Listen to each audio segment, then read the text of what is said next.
This method can help answer key questions about how to synthesize DCAF molecules for the targeted antibody neutralization.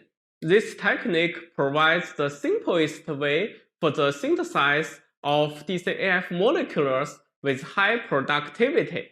The well-designed DCAF molecules have the potential interventions to the antibody-induced diseases, such as the dengue fever and myasthenia gravis.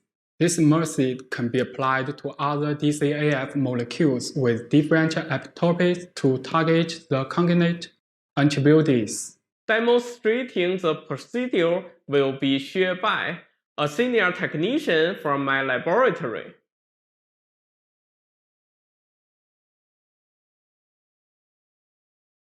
To convert 2-chlorine resin to hydrazine-derived 2-chlorine resin, from the top of the peptide synthesis vessel, add 5 milliliters of DMF to the 0.25 millimoles of 2-chlorine resin.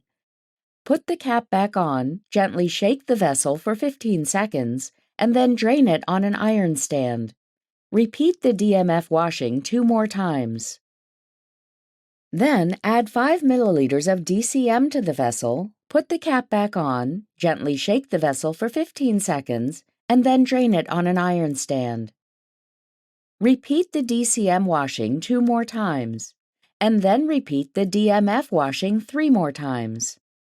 Next, add 6 milliliters of 50% volume concentration of DMF over DCM to swell the resin for 30 minutes, and then drain it. Now transfer 6 milliliters of 5%.